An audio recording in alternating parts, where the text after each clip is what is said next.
ഞാൻ ദൈവത്തെ സ്തുതിക്കുന്നു.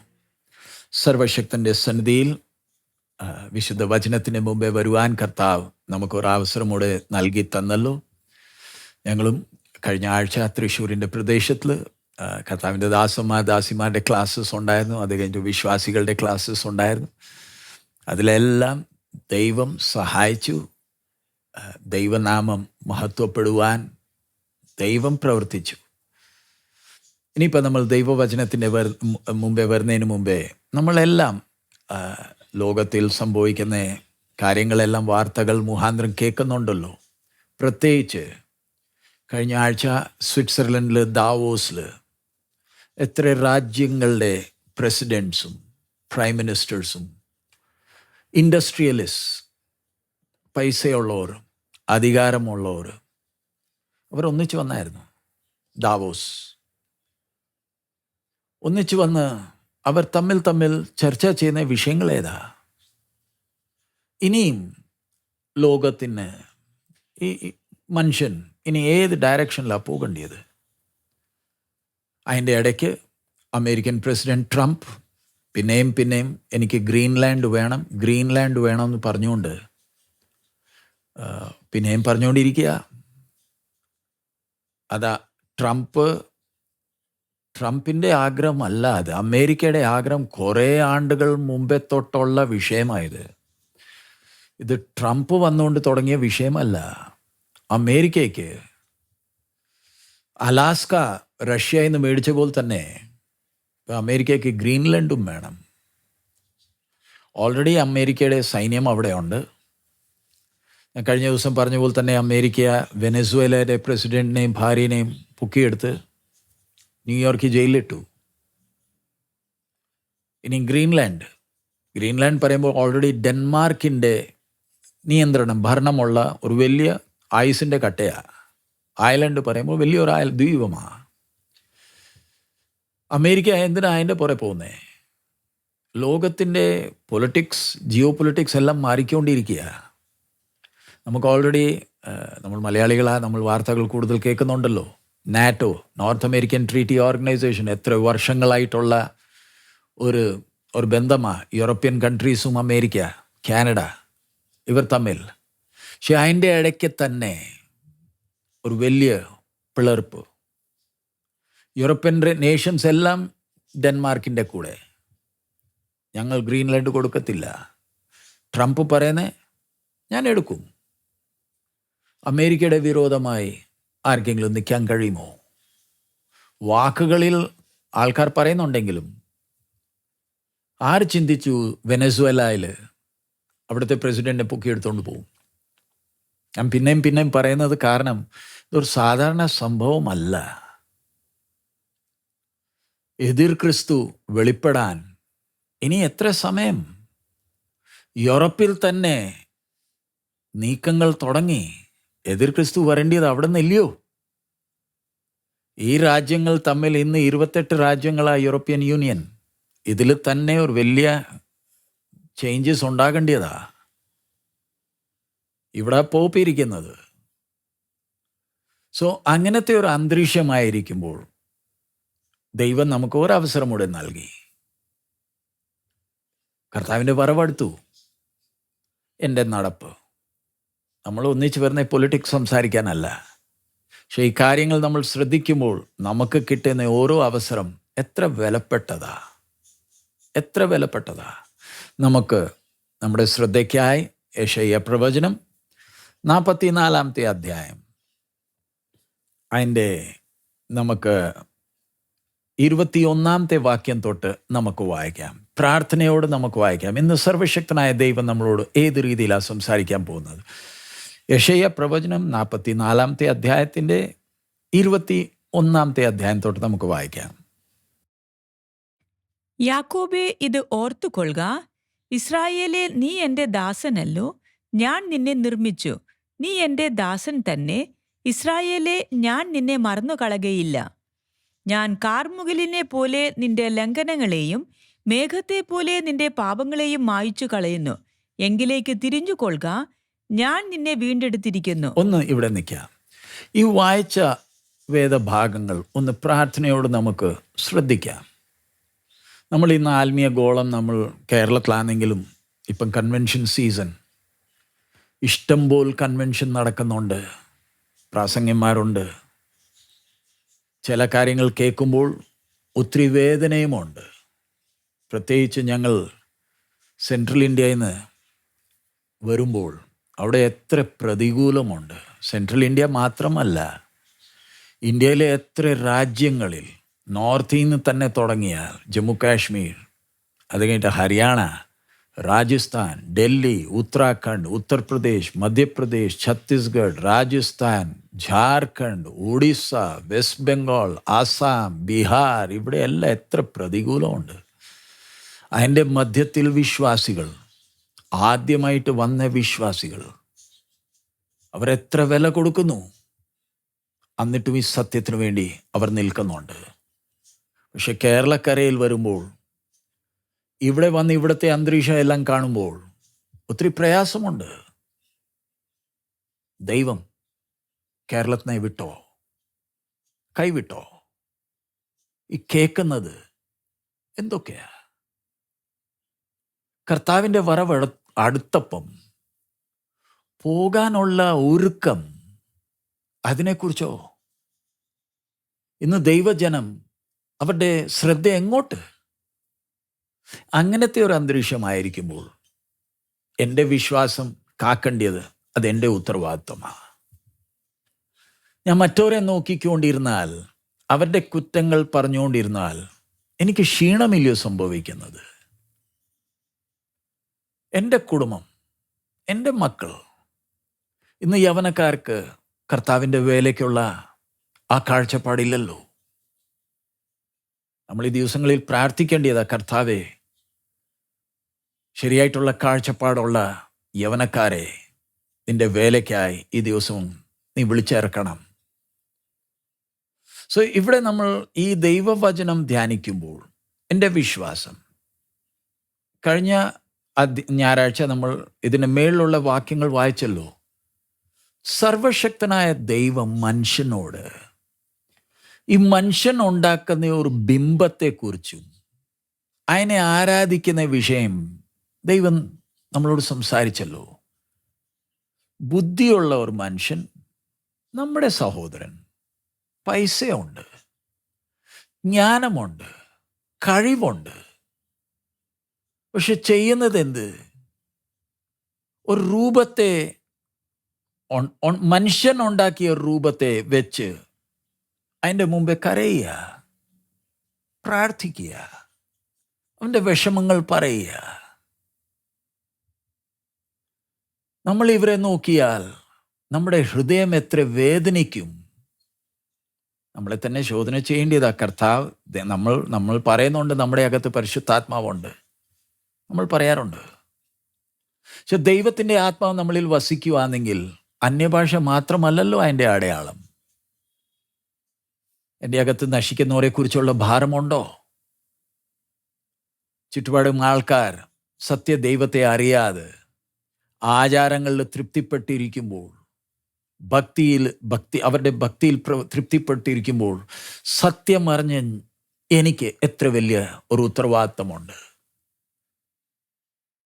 മനുഷ്യൻ കൈകൊണ്ടുണ്ടാക്കിയ ഒരു ബിംബത്തിൻ്റെ മുമ്പേ അതിന് കണ്ണുണ്ടെങ്കിലും അതിന് കാണാൻ കഴിയുന്നില്ല, ചെവി ഉണ്ടെങ്കിലും അതിന് കേൾക്കാൻ കഴിയുന്നില്ല, സംസാരിക്കുന്നത് പോലും ഇല്ല.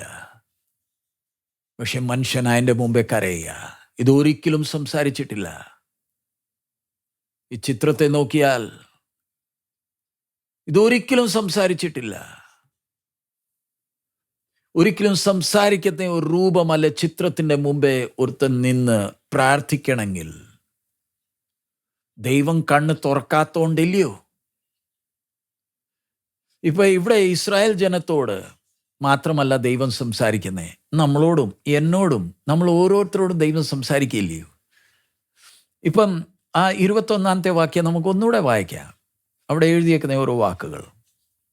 യാക്കോബേ, ഇത് ഓർത്തുകൊള്ളുക. 20-ാമത്തെ വാക്യം വരെ ആ ബിംബവും അതിൻ്റെ കാര്യങ്ങളെ കുറിച്ച് ദൈവം പറഞ്ഞു കഴിഞ്ഞിട്ട് ഇനിയും തൻ്റെ ജനത്തോട് പറയുന്നേ, യാക്കോബേ, നീ ഒന്ന് ഓർത്തേ. ഓർക്കുക. എന്തുവാ ഓർക്കേണ്ടത്? അടുത്തത്, ഇസ്രായേലേ, ഇസ്രായേലേ, നീ എന്റെ ദാസനല്ലോ. നീ എൻ്റെ ദാസനല്ലോ. യെശയ്യാ പ്രവാചകൻ മുഖാന്തരം തൻ്റെ ജനത്തോട് പ്രവചന മുഖാന്തരം ദൈവം സംസാരിക്കുക.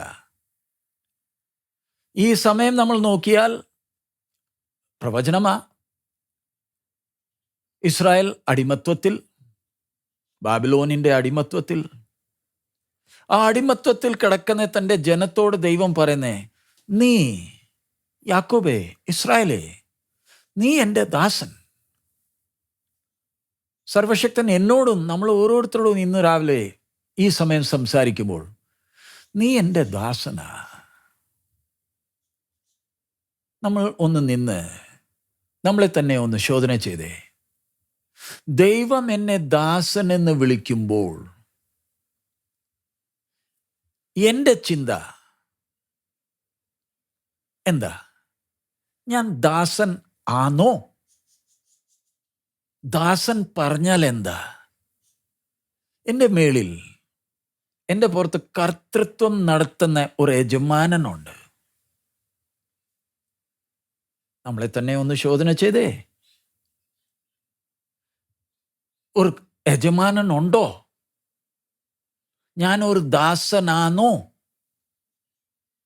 ദൈവം ഇസ്രായേലിനെ കുറിച്ച് ദാസൻ എന്ന് പറയുമ്പോൾ അതിൻ്റെ അർത്ഥം, എന്നോട് ദാസൻ എന്ന് വിളിക്കുമ്പോൾ അതിൻ്റെ അർത്ഥം, ഞാൻ പറയുന്ന പോലെ അനുസരിക്കുവാനാ നിന്നെ ആക്കിയത്, നിന്റെ ഇഷ്ടത്തിനു വേണ്ടിയല്ല. ഇന്ന് വചനത്തിന് മുമ്പേ നമ്മൾ വരുമ്പോൾ ദൈവം നമ്മളെ ദാസൻ എന്ന് വിളിക്കുമ്പോൾ ആ വാക്ക് എന്നെ സന്തോഷിപ്പിക്കുന്നുണ്ടോ? ഞാൻ ദാസനാണോ? എൻ്റെ പ്രവൃത്തികൾ എന്തുവാ വെളിപ്പെടുത്തുന്നത്? ഒരു ദാസന് സ്വന്തം ഇഷ്ടം ചെയ്യാൻ അവകാശമില്ലല്ലോ. യജമാനൻ എന്തോ പറയുന്നോ അതുപോലെ തന്നെ ചെയ്യുവാനാ ആക്കിയിരിക്കുന്നത്. അതും സന്തോഷത്തോടെയാ ചെയ്യേണ്ടത്. ഞാൻ ദൈവത്തെ സ്തുതിക്കുന്നുണ്ട്, പ്രാർത്ഥിക്കുന്നുണ്ട്, പാട്ട് പാടുന്നുണ്ട്, ദൈവവേലയ്ക്ക് ഞാൻ സഹായിക്കുന്നുണ്ട്, എല്ലാം ചെയ്യുന്നുണ്ട്. ബാഹ്യമായി നോക്കിയാൽ നല്ലൊരു വിശ്വാസി. പക്ഷെ എൻ്റെ പിതാവ് എന്നെ നോക്കുമ്പോൾ ഞാൻ വിശ്വസ്തദാസനാണോ? ആണോ? ഇതുവരെ ചെയ്തതെല്ലാം, ആ പ്രവൃത്തികളും എല്ലാം കണ്ട് എൻ്റെ യജമാനൻ സന്തോഷിക്കുന്നുണ്ടോ? എൻ്റെ വിശ്വസ്തനായ ദാസൻ എന്ന് പറയുമോ? സങ്കടത്തോടെയാണോ ചെയ്യുന്നത്? ദാസനായിരിക്കാൻ അകത്ത് ആ ആനന്ദം, ആ സന്തോഷമുണ്ടോ? അടുത്തത് പറയുന്ന എന്താ?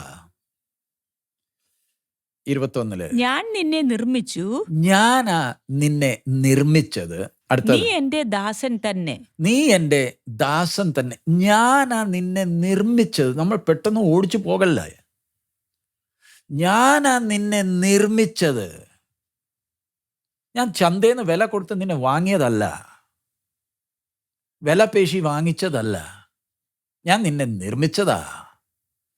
ഞാൻ പറയുന്ന പോലെ അനുസരിച്ച് ഓരോ കാര്യങ്ങൾ ചെയ്യുവാനാ ഞാൻ നിന്നെ നിർമ്മിച്ചത്. ദൈവാത്മാ നമ്മളോട് സംസാരിക്കുമ്പോൾ നമുക്ക് മറുപടി വല്ലതും ഉണ്ടോ? ദൈവത്തിൻ്റെ മുഖത്ത് നേരെ നോക്കാൻ കഴിയുമോ? പിതാവേ, ഞാൻ ഇതുവരെ എൻ്റെ ഇഷ്ടം ചെയ്തിട്ടില്ല, ചെയ്തതെല്ലാം നിന്റെ ഇഷ്ടമാ. പറയാൻ കഴിയുമോ? അതോ ഞാൻ പാപത്തിൻ്റെ ദാസനാണ്? സകല മാനവജാതി പാപത്തിൻ്റെ അടിമത്വത്തിൽ കിടക്കുക. ആദാം ഏദൻ തോട്ടത്തിൽ നിന്ന് ഇറങ്ങിയപ്പം അവന് സ്വാതന്ത്ര്യമില്ല. പാപത്തിൻ്റെ അടിമയായിട്ടാ അന്ന് അവിടെ നിന്ന് ഇറങ്ങിയത്. ഇന്ന് സകല മാനവജാതി പാപത്തിൻ്റെ അടിമത്വത്തിൽ കിടക്കുമ്പോൾ ഞാൻ പാപത്തിൻ്റെ ദാസനാണോ? പാപം എൻ്റെ ജീവിതത്തിൽ വാഴുന്നുണ്ടോ? പാപമാണോ എന്നെ നിയന്ത്രിക്കുന്നത്? താൽക്കാലികമായി സന്തോഷം തന്ന് എൻ്റെ പുറത്ത് നിയന്ത്രണം പാപത്തിൻ്റെ ആണോ? മനുഷ്യനെ നോക്കിക്കേ, നമ്മുടെ ചുറ്റുപാടുള്ളവർ, അവർക്ക് ധനം, സ്വത്ത് എല്ലാം ഉണ്ടെങ്കിലും അവരുടെ മേളിൽ കർത്തൃത്വം നടത്തുന്നത് പാപമാണ്. അതുകൊണ്ടാണ് മരണഭീതിയുള്ളത്. അതുകൊണ്ട് എത്ര കിട്ടിയാലും അവർക്ക് തൃപ്തിയില്ല. സ്വയത്തെ സ്നേഹിച്ച് സ്വന്തം സുഖത്തിനു വേണ്ടി, സ്വന്തം മാനത്തിനു വേണ്ടി മനുഷ്യൻ ഓടുന്നത്. കാരണം പാപം വാഴുക. ഇന്ന് രാവിലെ ഞാൻ ദൈവസന്നിധിയിലായിരിക്കുമ്പോൾ ഞാൻ ദൈവത്തിൻ്റെ ദാസനാണോ അതോ പാപത്തിൻ്റെ ദാസനാണോ? എൻ്റെ പുറത്ത് വാഴുന്നവൻ ആര്? ഞാൻ ആരുടെ ഇഷ്ടപ്രകാരമാണ് ജീവിക്കുന്നത്? അതിൻ്റെ താഴെ വായിച്ചേ 21-ാമത്തെ വാക്യം. നീ എന്റെ ദാസൻ തന്നെ, നീ എന്റെ ദാസൻ തന്നെ, ഇസ്രായേലേ, ഞാൻ നിന്നെ മറന്നു കളകയില്ല. ഞാൻ നിന്നെ മറന്നു കളയുകയില്ല. ഓരോ വാക്ക് അവിടെ കോമയും സെമിക്കോളനും ഈ പങ്ക്ച്വേഷൻ മാർക്സ് ഇട്ടിട്ടുണ്ട്. ഞാൻ നിന്നെ മറുക്കുകയില്ല. ഇസ്രായേൽ അടിമത്വത്തിലാണെങ്കിലും അവരുടെ ആലയത്തെ ദഹിപ്പിച്ചതാ. തിരിച്ചു പോകാൻ ഒരു സാധ്യതയും ഇനിയില്ല. ഇസ്രായേലികൾ ഇവർ നോക്കിയാൽ ഇനി മടങ്ങിപ്പോകാൻ ഒരു സാധ്യതയും ഇല്ലല്ലോ. ഞങ്ങളെ ഇവിടുന്ന് ആര് വിടുവിക്കും? ഇനി ഞങ്ങളുടെ ഭാവി ഇവിടെ തന്നെ ബാബിലോണിൽ. അന്നേരം സർവശക്തൻ പറയുന്നത്, ഞാൻ നിന്നെ മറക്കത്തില്ലെന്നേ. നമുക്ക് എത്ര ആശ്വാസം നൽകുന്ന ആ വാക്കാ, ഞാൻ നിന്നെ മറക്കത്തില്ല. ഇംഗ്ലീഷിലാണെങ്കിൽ thou shall not be forgotten of me. അവർ വാക്കർത്താവേ, നീ എന്നെ ഒരു നാളും മറക്കത്തില്ലല്ലോ. നീ എന്നെ എത്ര സ്നേഹിക്കുന്നു, എത്ര കരുതുന്നു. ഈ വാക്കുകൾ വായിക്കുമ്പോൾ എൻ്റെ ഉള്ളം സന്തോഷിക്കുന്നുണ്ടോ? സ്തോത്രം, സ്തോത്രം കർത്താവേ. നീ എന്നോട് സംസാരിക്കുന്നതിനായി സ്തോത്രം. നീ എന്നെ മറക്കത്തില്ല. ഒരു ദൈവ പൈതലുടെ അകത്തുള്ള ആ പ്രത്യാശ, ആ സന്തോഷം, എത്ര വേദനയാണെങ്കിലും എത്ര ബുദ്ധിമുട്ടുണ്ടെങ്കിലും എൻ്റെ പിതാവ്, എൻ്റെ അപ്പച്ചൻ എന്നോട് പറഞ്ഞിട്ടുണ്ട്, ഞാൻ നിന്നെ മറക്കത്തില്ല. അത് മതി, അത് മതി. നിന്റെ ദാസനായിരിക്കോളാം. നീ എന്തോ പറയുന്നോ അതിന്ന് ഞാൻ അങ്ങോട്ടോ ഇങ്ങോട്ടോ മാറത്തില്ല. ബിംബം ഇത് വല്ലം പറയുമോ? ആ പടം വല്ലം പറയുമോ? നല്ല പടമാ, ഫ്രെയിം ചെയ്ത് വെച്ചേക്കുക. ആ ബിംബം നല്ല പൈസ കൊടുത്ത് വാങ്ങിച്ച് നല്ല ഒരു സ്ഥലത്ത് വെച്ചേക്കുക. എത്ര പ്രാർത്ഥിച്ചാലും എത്ര കരഞ്ഞാലും ഒരു വാക്കെങ്കിലും അത് മിണ്ടുമോ? പിന്നെ അതിൻ്റെ പുറത്ത് കുറെ ചെലവാക്കിയ സമയം വ്യർത്ഥമല്ലയോ, വൃഥാവല്ലയോ? എൻ്റെ എത്ര സമയം ഞാൻ ഒരു കല്ലിൻ്റെ മുമ്പേ, ഒരു പടത്തിൻ്റെ മുമ്പേ ഞാൻ വൃഥാവാക്കി. ഒരു മറുപടി തന്നിട്ടില്ല. വാ തുറന്ന് ഒരു വാക്ക് മിണ്ടിയിട്ടില്ല. എൻ്റെ കണ്ണുനീരെങ്കിലും കണ്ട് ഒന്ന് അനങ്ങിയായിരുന്നെങ്കിൽ എത്ര ആശ്വാസമായിരുന്നേനെ. സർവശക്തൻ സംസാരിക്കുന്നത്, അതിൻ്റെ വ്യത്യസ്തത എത്ര. അടുത്തത് അതിൻ്റെ 22-ാമത്തെ വാക്യം. ഞാൻ കാർമുകിലിനെ പോലെ നിന്റെ ലംഘനങ്ങളെയും മേഘത്തെ പോലെ നിന്റെ പാപങ്ങളെയും മായിച്ചു കളയുന്നു.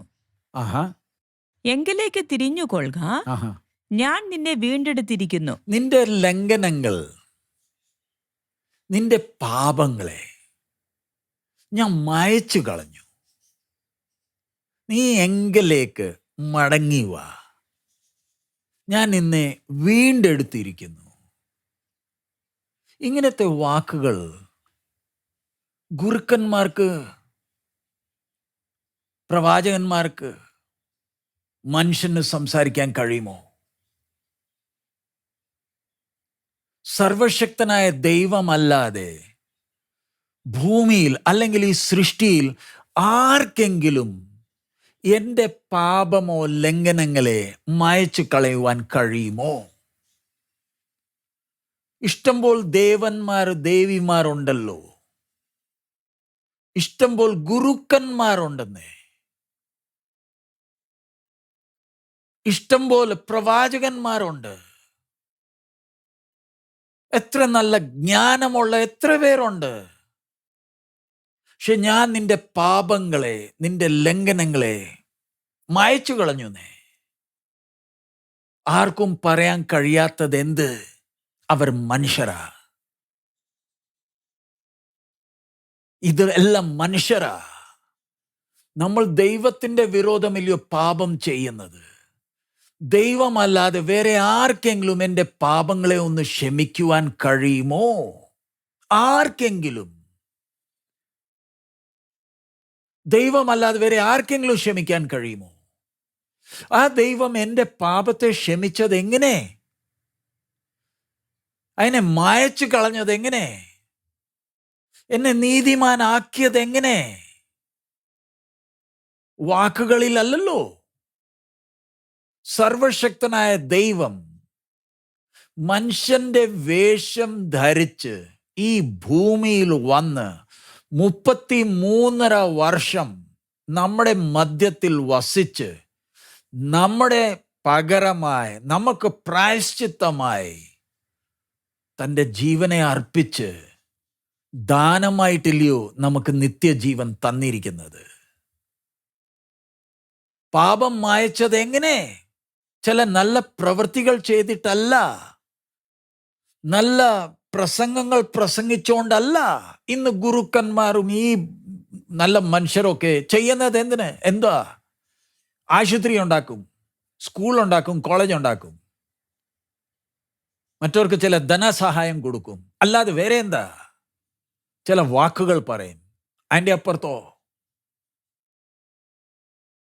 സർവശക്തനായ ദൈവം മനുഷ്യന്റെ വേഷം ധരിച്ചത് ഇവിടെ ആൾക്കാർക്ക് ഒരു സ്കൂൾ ഉണ്ടാക്കി, യൂണിവേഴ്സിറ്റി, കോളേജോ ആശുപത്രി ഉണ്ടാക്കി തരാനല്ല.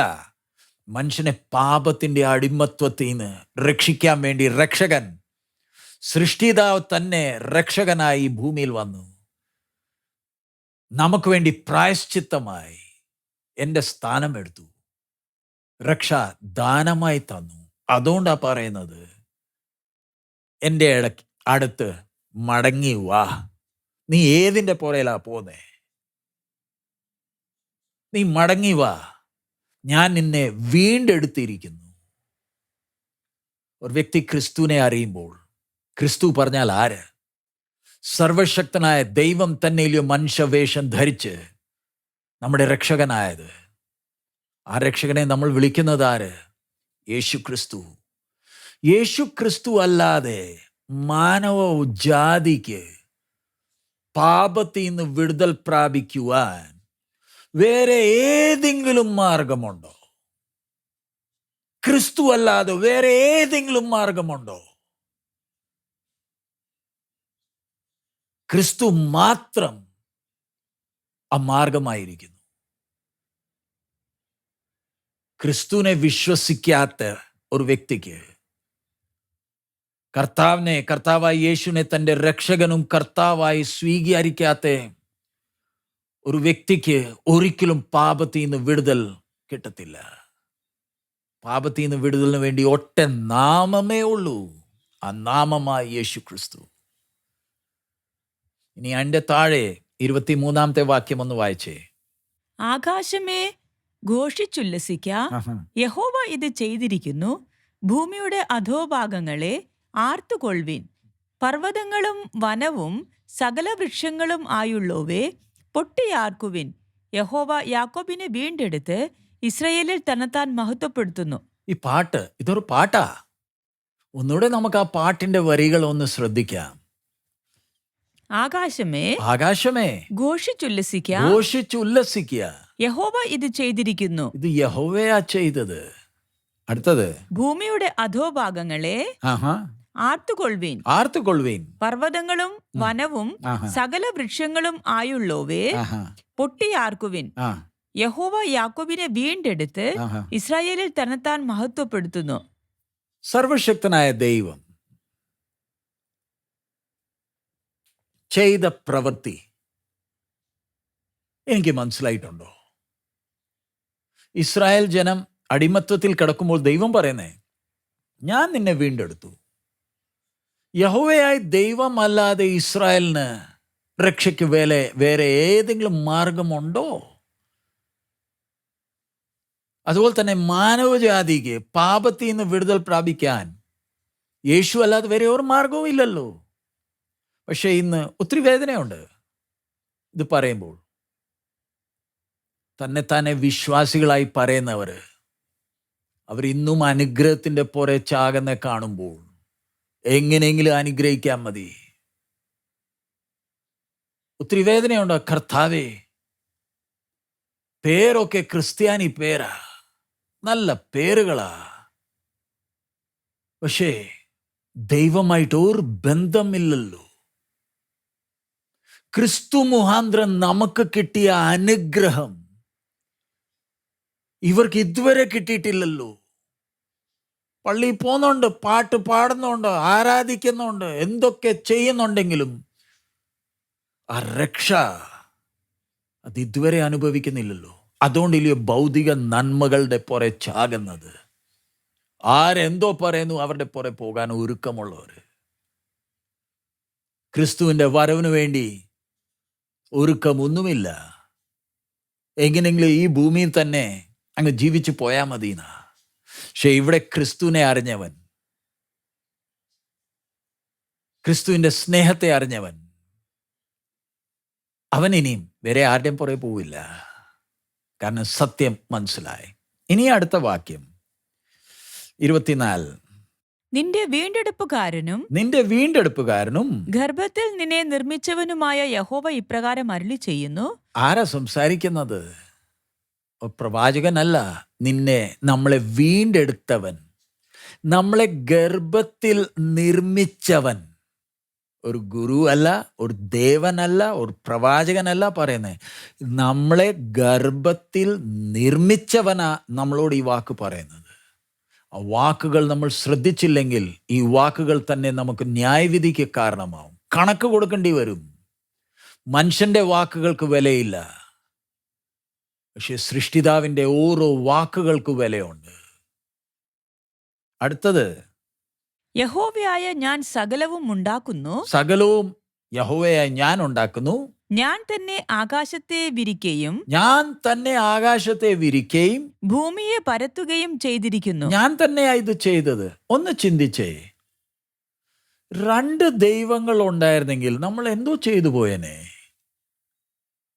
3 ആയിരുന്നെങ്കിലോ നമ്മൾ ആരൊക്കെ പ്രസാദിപ്പിക്കും? ദൈവം ഒരുവൻ മാത്രം. അവൻ സ്വയമേയാ ആകാശത്തെ വിരിച്ചിരിക്കുന്നത്. ഇംഗ്ലീഷിലാണെങ്കിൽ stretcheth forth the heavens alone and spreadeth abroad the earth by myself. മലയാളത്തിൽ, ഞാൻ തന്നെ ആകാശത്തെ വിരിക്കുകയും ഭൂമിയെ പരത്തുകയും ചെയ്തിരിക്കുന്നു. ആകാശത്തെ വിരുത്തിയിരിക്കുക, ഭൂമിയെ പരത്തി വെച്ചേക്കുക. ഞാൻ തന്നെയാ ചെയ്തത്. ഞാനാ നിന്നെ ഗർഭത്തിൽ നിർമ്മിച്ചത്. ആ ദൈവത്തിൻ്റെ വചനമാ. ആ ദൈവമാ സംസാരിക്കുന്നത്. ഇത് എൻ്റെ വാക്കുകളല്ല. മനുഷ്യൻ്റെ വാക്കുകളായിരുന്നെങ്കിൽ നമുക്ക് രക്ഷപ്പെടാൻ ഒത്തിരി വഴിയുണ്ട്. പക്ഷേ ഇത് സൃഷ്ടിതാവിൻ്റെ വാക്കുകളാ. 25 വായിച്ചേ. ആർ എന്നോട് കൂടെ ഉണ്ടായിരുന്നു. ഞാൻ ജൽപകന്മാരുടെ ശകുനങ്ങളെ വ്യർത്ഥമാക്കുകയും പ്രശ്നക്കാരെ ഭ്രാന്തന്മാരാക്കുകയും ജ്ഞാനികളെ മടക്കി അവരുടെ ജ്ഞാനത്തെ ഭോഷത്വമാക്കുകയും ചെയ്യുന്നു. ഒന്നുകൂടെ വായിച്ചേ 25.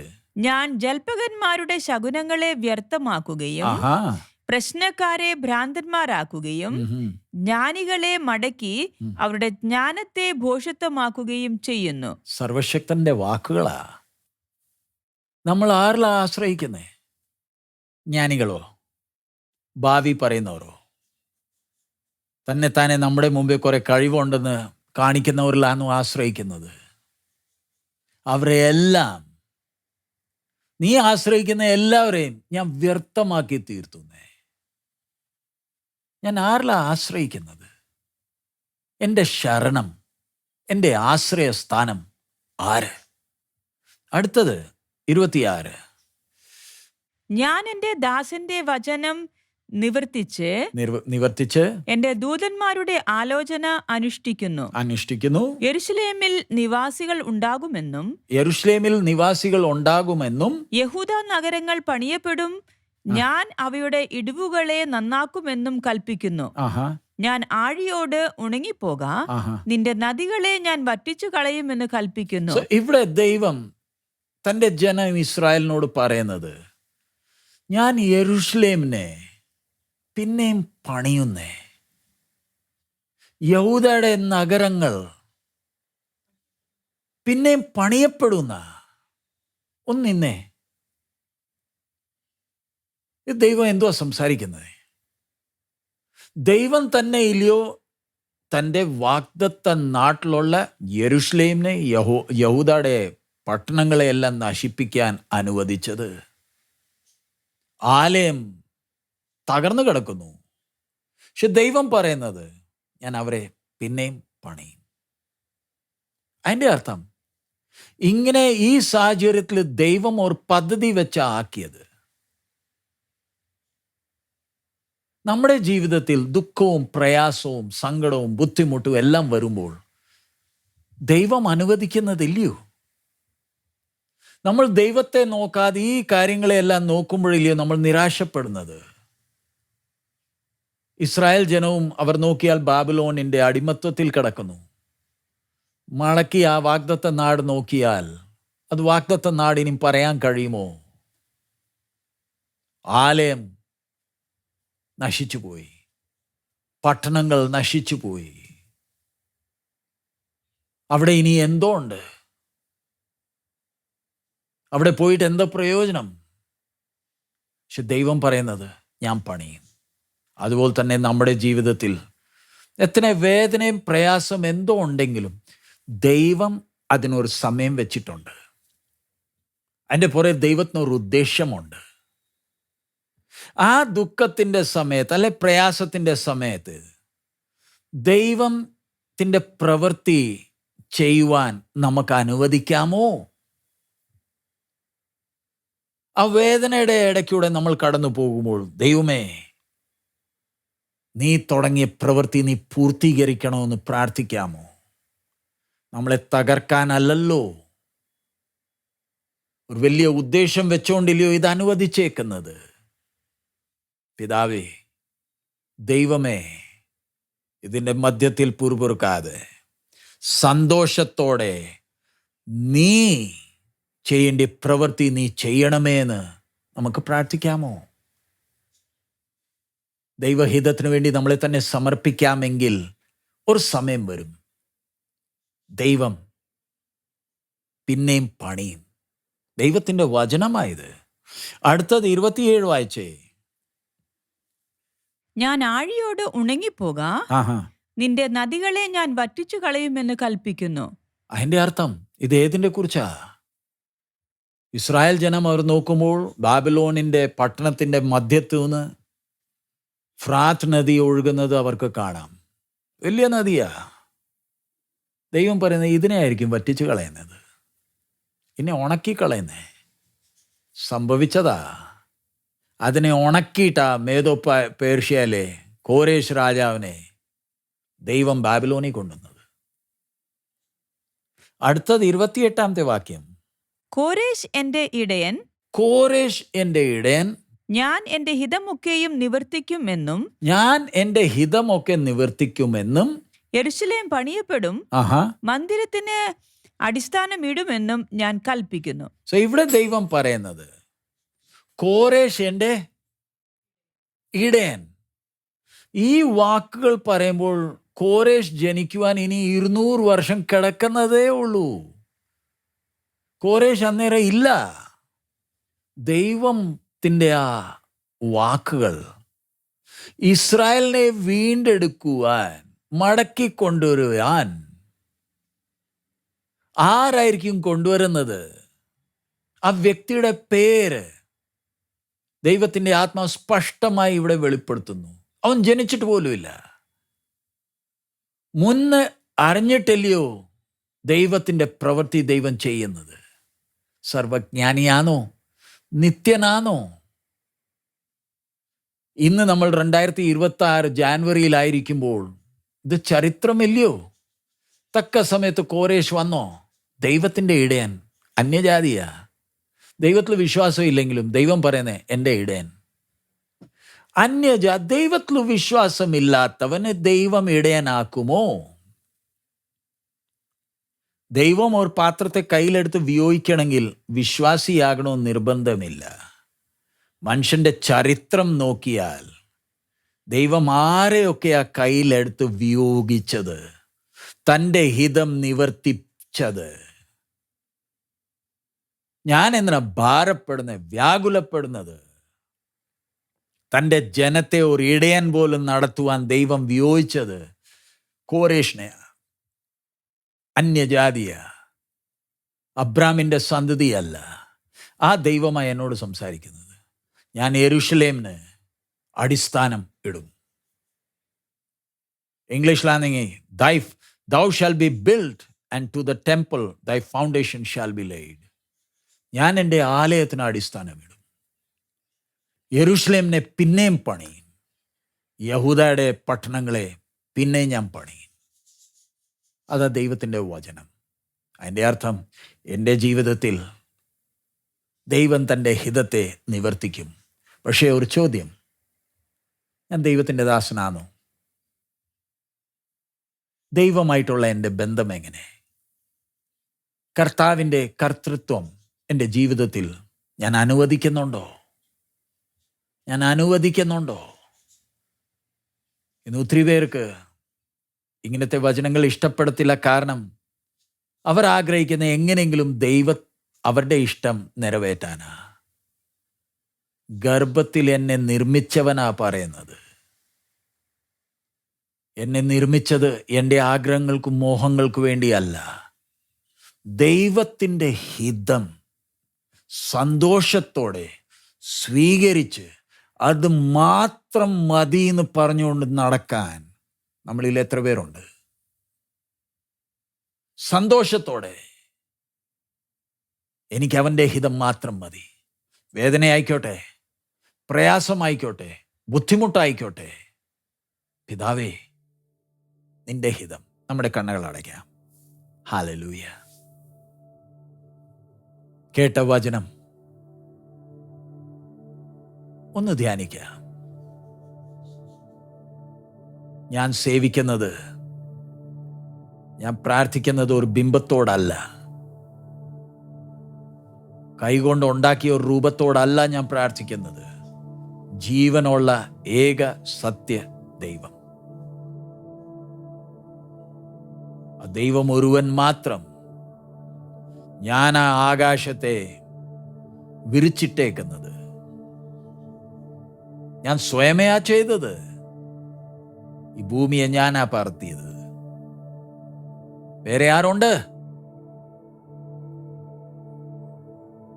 നീ എൻ്റെ ദാസൻ, ഞാൻ നിന്നെ മറക്കത്തില്ല. ഞാൻ ദൈവത്തെ മറന്നാലും എന്നെ മറക്കാത്ത ഒരുവനുണ്ട്. യെരൂശലേമിനെ ഞാൻ പണിയും. ആലയത്തിന് ഞാൻ അടിസ്ഥാനമിടും. അതിനെ തകർത്തതെല്ലാം ഞാൻ തന്നെ. എൻ്റെ ജനത്തെ ചില കാര്യങ്ങൾ പഠിപ്പിക്കുവാൻ വീണ്ടെടുപ്പുകാരൻ ഞാൻ തന്നെ. നമ്മൾ ഇന്ന് ദൈവസന്നിധിയിലായിരിക്കുമ്പോൾ നമ്മൾ ജാതികൾ പാപത്തിൽ നിന്ന് നമ്മളെ വീണ്ടെടുത്തല്ലോ. ഇനി എങ്ങും പോയി മെഴുകുതിരി കത്തിക്കേണ്ട ആവശ്യമില്ലല്ലോ. നല്ല പ്രവൃത്തികൾ ചെയ്ത് പാപത്തിൽ നിന്ന് വിടുതൽ പ്രാപിക്കാൻ ഞാൻ ബന്ധപ്പെടേണ്ട ആവശ്യമില്ലല്ലോ. രക്ഷാദാനമായി എനിക്ക് സ്വർഗം തന്നോ, വീണ്ടെടുത്തോ, ദൈവ പൈതലാക്കി തീർത്തോ. ദൈവത്തെ ഞാൻ എത്ര സ്തുതിക്കേണ്ടതാ. Hallelujah, hallelujah, hallelujah. എൻ്റെ പുറത്ത് കർത്തൃത്വം നടത്തുന്നത് ദൈവമാണോ അതോ പാപമാണോ? ഞാൻ ആരുടെ ദാസൻ?